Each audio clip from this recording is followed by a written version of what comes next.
ലോക ചരിത്രത്തിലെ ഏറ്റവും ഭീകരവും ദുഃഖകരവുമായ ഒരു സംഭവത്തെയാണ്. 1945 രണ്ടാം ലോക മഹായുദ്ധം അവസാനിക്കുമ്പോൾ ജപ്പാനിലെ ഹിരോഷിമ എന്ന നഗരം ആണവ ബോംബ് ആക്രമണത്തിൽ നിമിഷങ്ങൾക്കുള്ളിൽ തകർന്നു. 3 ദിവസങ്ങൾക്കകം നാഗസാക്കി എന്ന നഗരം കൂടി തകർക്കപ്പെട്ടു.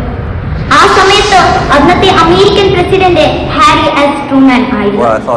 ഈ ഇരുണ്ട ദിവസങ്ങളാണ് നമ്മൾ ഓഗസ്റ്റ് 6-നും 9-നും ഹിരോഷിമയും നാഗസാക്കിയും എന്ന പേരിൽ ആചരിക്കുന്നത്.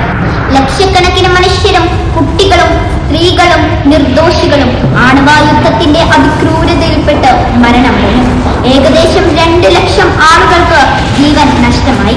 ഈ ആക്രമണങ്ങൾ നടത്തിയത് അമേരിക്ക ആയിരുന്നു.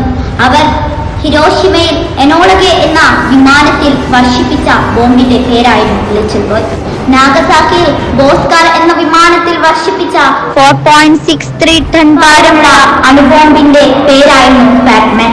അതിൽ ഉപയോഗിച്ച മൂലകം പ്ലൂട്ടോണിയം ആയിരുന്നു. ഈ ബോംബുകൾ നിമിഷങ്ങളിൽ നഗരങ്ങളെ തൂത്തുവാരിയെടുത്തു.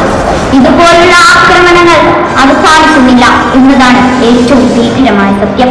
ഹിരോഷിമ നാഗസാക്കി ആക്രമണത്തിന്റെ ദോഷം അതേ നിമിഷത്തിൽ മാത്രമല്ല, അത് തലമുറകളിലേക്ക് നീണ്ടു. ക്യാൻസർ, പൊള്ളലുകൾ, ജനന വൈകല്യങ്ങൾ തുടങ്ങി ഒട്ടനവധി ദാരുണ ഫലങ്ങൾ അവർ അനുഭവിച്ചു. ഈ സംഭവങ്ങൾ നമ്മെ പഠിപ്പിക്കുന്നത് വലിയൊരു പാഠമാണ്. യുദ്ധം മനുഷ്യനെ രക്ഷിക്കുകയല്ല, മറിച്ച് നശിപ്പിക്കുകയാണ്. ആണവായുദ്ധം എന്നത് ശക്തിയല്ല, കുറ്റമാണ്. ഇന്നത്തെ ദിനം നമ്മളെ ഒരു ഉണർവിലേക്ക് നയിക്കണം. നാം സ്നേഹിക്കാൻ പഠിക്കണം. സമാധാനത്തിനും അഹിംസക്കും വേണ്ടി നമുക്ക് നിലകൊള്ളാം. Thank you.